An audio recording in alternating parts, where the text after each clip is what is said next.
Hey, ladies and gents, this is Wiz coming to you with the review of the Mythic Legion's Helphyre Goblin. I've got a special guest here with me helping me review the figure, Super Dad. Hey everybody, it's Super Dad once again. Long time no talk to. Hope everybody's doing well out there. So let me start out with the Helphyre Goblin's bio. Hopefully that's in focus there. It says, little is known of how the four ancient evils of mythos were vanquished, or where they were sent. But if the foul creatures that returned with Helphyre are any indication, it was a truly hellish destination. The grotesque Helphyre demons are prime examples of the dark nature of Helphyre's prison realm. Dark mere reflections of the bog goblins and their kin, the Helphyre are a far more beastly creature. If their fiery, broiling plasma vomit isn't terrifying enough, their painfully poisonous skin, nails, and teeth keep even the bravest warrior at bay. Now, why is the Wiz, and thank you for having me here, is the Wiz, found it necessary to hold that text in front of you instead of actually looking at the figure? The world will never go. Or no. The reason I do that is because some people will just pause and read it themselves and then fast forward through the portion where I say it. So see, they can read it themselves at their leisure, or they can fast forward, or they can have me read it for them. That's three options. Ha! So there you go. I think we should all be drinking vodka and not care about what the text looks like and just listen intently. So Iz was talking to me a little bit about my opinion of this particular figure, which I didn't order. Because you're an idiot? Because I'm an idiot. This particular guy just didn't have any appeal to me. And I did get the goblins, and I really enjoy the goblins, but the bog goblin? The bog goblin you didn't get? Yeah. Which is also absolutely crazy that you didn't get the bog goblin. Don't get me wrong, I totally get why somebody might be into this figure. Right. Just not my cup of tea. I'm a person who enjoys more the stronger figures. You know, even if they're taller, even if they're female figures, if they're more on the powerful side, yeah. But it's kind of like that whole Spider-Man thing, right? Teenager gets bit by a spider, didn't really do anything to earn his abilities or whatnot, and he's just there. I just don't see these guys really being effective taking on things like rock trolls and that. Maybe I'm wrong. Well, you are wrong. You are totally 100% completely wrong. Yep. Objectively speaking. Mm-hmm. And being a guy that's been in a tussle once or twice himself, it just doesn't always work out the way it does in the movies. And but have you ever tussled with a demon from an alternate dimension that has plasma vomit and a poisonous skin and sharp nails? No, yes. No. Yes, I refer to her as my first wife. And I just want to say that you basically described her to a T. The second one, not as much, but was armored. So, so maybe, right? So there. All right, you got me there. But I can totally get why somebody would kind of be into this figure. Now, Iz has reviewed some of the other figures that I am really into. We're going to do some comparisons, because my big thing is finding figures that compare with Mythic Legion. So we're going to look at some of those later. But right now, again, I'm the first one to look at it and say, I can see why somebody would buy this. Well, for me, I don't think, like Yoda says, judge me by my size, not, or whatever he says with his Yoda. Yeah, that sounds like something he would say. Is that I love the fact that you have different sizes. Not all the figures are the same. Not everybody's got the same huge, powerful barbarian buck or whatever. And you know what? This is one of to me, this is one of the best figures in the wave. I mean, Helphyre is up there, obviously, and he's one of Helphyre's minions. Yes, he's not a character that, is a named character. He's kind of a legion builder, and there's a lot of them and all that, and there's a lot of different display options. But to me, he's just a really compelling looking character in a design, and a brilliant way of taking the Bog Goblin, which was also one of my favorites, and just changing the color. And look at the color scheme there with these beautiful like light blue and black, and the red, and it's on his feet, it's on his hands, it's on his alternate head, and that just screams like danger and toxicity to me, because all the animals in the animal kingdom or a lot of the animals that are toxic have that sort of color pattern. And look at the blue at the end of his tongue and the white, and it's just, I don't know. This guy just seems like a real badass, and he one-ups the bog goblin, and that bog goblin doesn't have this giant tongue that can lash out. Yeah, it sounds like the same argument you tried me to get to go out with some girl or something. But I'm just saying that here the guy is pretty, ugly looking, but he looks more like a menu. I got M. Apollo here. You were talking earlier about your thoughts about this particular figure. Yeah, no, I think as like a Legion builder, like Izzy said, he's pretty cool. Like he looks like he eats people viciously, but it also looks like he can't take on the main character alone without, a bigger villain's help. Yeah. Well, and to me, I don't care how big he is. Obviously he, in my canon, he can hold up as a main protagonist. And we were talking about whether someone who's smaller and even frail, or even like Gollum or Frodo or whatever, can hold his own or even be the main protagonist, the main hero of the story. And I think it just matters, where your imagination goes, right? And so yeah, maybe not hand-to-hand combat, but maybe he can spit in your eye, sure, from 10 paces and take you out, or chew your leg off or whatever. He's obviously nasty. Let me point out some of the things I love about him. Go right? for it. All right, I love the rusty paint scheme. You can move some of those flames, which don't come with the figure, by the way. Right. But look at in the cracks and the crevices and in the fissures in the armor, that red clay sort of thing. That's just what he said. really gives them the armor a real lived-in quality, like a used quality. And I love how they do that, because apparently this guy has been hanging around in hell. I don't know what's going on in hell. There's probably some mud baths and swamps and stuff that he trudges through, but I love that part of the paint, and it's subtle, right? Right. There's a nice wash on the armor. Everything that's painted there, which is not overdone, is done really cleanly, like the rivets on the loincloth.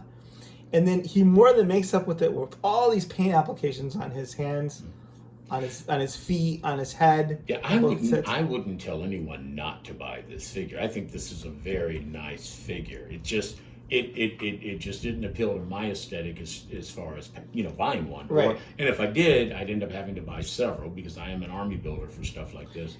And I've already got the trolls and different things like that. Now I will say, right, this figure and an oversized figure, I'd be all over it. Oh, like a giant troll? Yeah, as a matter of fact, later as we continue on through things, when we do some of the comparative figures, I'm going to put some of those boss fight studio gladiators with horses and things next to it, and you'll see what I mean. I mean, it will only take 10 seconds worth of video to do that, but you'll see what I mean. Okay.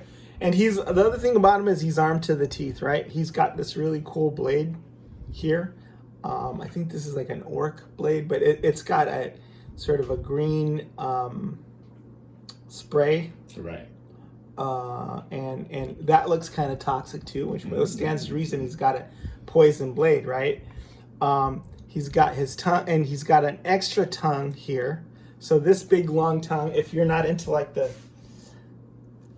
the whole long tongue thing, you can take that one out, and then you can just replace that tongue with this other tongue. So, and know, for you guys who are drinking vodka with me right now, the figure does not turn invisible. It is actually not there on the plate, because I know that's where you're going, hey, you got an invisible figure, so it's not that. Sorry about that. I'm doing my best to get that tongue in there. That's what she said. So, looking at this particular figure, yeah, again, if it was oversized, it would be gorgeous. M. Apollo said something a little bit earlier when he says it looks like it's some something that would eat people. Can you imagine a massive figure like this? And I know we won't get it because the whole tooling reuse, but I'm just saying that would just be crazy to be able to have a figure like that, be able to go. We have it. It's called we do, and I have those, for the reasons because of how they act and play. So that's a shorter tongue. I have no idea how the tongue sort of turns into this giant whip type thing, but I guess if you're gonna buy multiple of these, because you have multiple heads, you got the closed head, right? Yeah. You'll get the open mouth head. You got the tongue, the long tongue, and you got the short tongue. Let's take it for a rotation again. wait. As it gets close to you, can you remove those back flames so our viewers can get a better look at how it looks from behind? Sure. And you see his arm to the teeth. He's got a quiver there. He's got a bow, right? He's got a pike, and he's got that sword, and he's got that bone sword. Yeah, which I believe that came with some of the other trolls. Yeah, that's a reuse. But I do like that green. What is it? What would you call it? A green hue that's on it. I mean, it dresses. Yeah, this is one of my favorite weapons that they've made. I just love the design of it, and that this paint scheme is cool. You wanna put the helmet on the head so they can get a look. Sure, let me do that. So this is another alternate look, and that's the helmet on the head. Yeah. There you go. No, that's a good looking helmet. I like the. You like the helmet on the head? I do like that helmet. See, I prefer him with sans helmet, but if you're gonna have that army builder, you're gonna want some with helmets and some without. Exactly. So that's kind of differentiate. Yeah. And check this out. It's kind of cool. What, you want to move that flame? Yeah. All right. Is that you can actually put the helmet on backwards. Mm-hmm. Right. It's not fitting. Maybe you have to take the pauldrons off.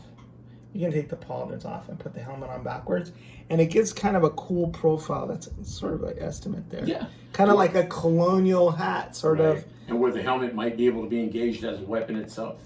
I hadn't thought about that. Like a stabbing, deal, like some of the helmets did. Hey. Well, he's been drinking vodka with me, so. And I just love the weapon, how it's all rusty and crusty, Yeah. Everything is just sort of, lived in. And then here are the alternate hands. So you have two hands that, what would you call these, like spell casting? Yeah, you could say, or just those, gesticulating. Outstretched hands, maybe that he's about to put the weapon to someone, and he measures the weapon. He measures the distance by outstretching that hand. Yeah, he looks like he's threatening someone, or he's gesticulating or talking, but you can alternate that with the weapons holding hands. And another neat thing about this is that there was a special gift that was included if you got the all-in, which was this shield. That's a nice shield. And I think Jeremy Gerard was part of the inspiration for that shield, but I'm pretty sure that this shield is meant to go with the Helphyre Goblin. Mm-hmm. So not only do you get that shield, you also get this. No, which is a red purple like blade. Sword. But are you sure it was meant to go? Because the color scheme seems to go with the other demon guy. What? Maybe with the sword. Yeah. Well, it could go. The color scheme is reminiscent of the Belphegor. But I'm just saying that I don't know. To me, it just seems like this sword. I mean, this shield. I would use. I would. Pop an alternate hand in there. Oh yeah, well I mean, and I would use it, on this figure. Yeah, in play or engagement, whatever. Yeah. The story could always be that Belphegor dropped his in battle, or let him borrow it, or he stole it, or he fashioned one for it. I mean, you can go anywhere with the. And that's kind of like a turtle shield. Yeah, definitely, he's got that. Right, so I could see him like killing a tortoise or turtle or a terrapin or something and fashioning the shield. But anyway, that was a very, very cool idea and a very nice extra gift that the Four Horsemen put in there. And kudos to Jeremy Gerard and anybody else who was a part of getting that to us and designing it and everything. So if you guys, because like I was talking about before, let's take a look at this guy with the Vitruvian hack. So Vitruvian hack. So if we look at this again, if this guy was a bigger figure, I think I'd be into it. Now somebody can say, well, you can always just pose it with the smaller figures. It's not the same. The Hacks figures just don't, you can pose them, but for like stop motion and whatnot, I think it's a whole different thing. See, I think it looks awesome, and I think it works as a display, and it looks like a giant monster. Yeah, but I don't do displays like this and hold them. I mean, every once in a while, I'll take it out for the purposes like this, but regular storytelling with whatever else, no, it makes it a little too hard. Let's show them in comparison to, who's that guy? You're right. Let's do that. Yeah, it is. I think it's a good idea to take a look at some of the comparisons.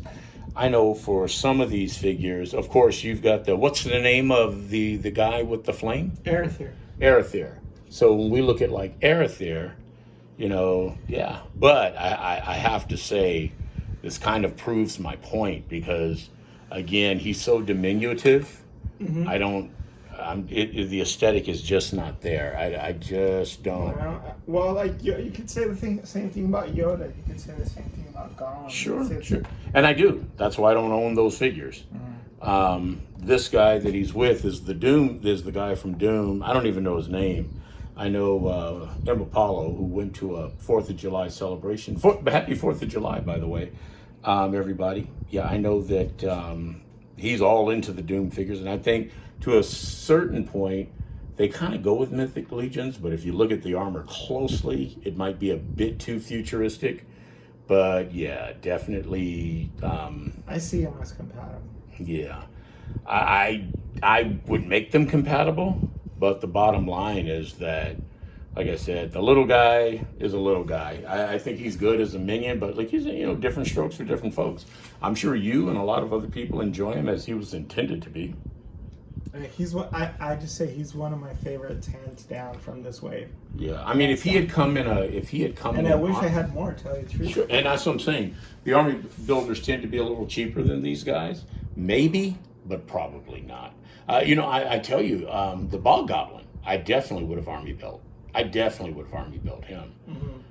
Mm-hmm. But the variety of whatever it is, like I said, I see the appeal, just not really, my cup of tea. But anyway, what were you saying is you're gonna? I was saying that you're totally and completely wrong, and that note will. Again, I think it's a great figure. I really think it's a great figure. Just that one won't be getting my money. All right. Well, is the Wiz signing out. All right, everybody. Again, have a good 4th. Bye.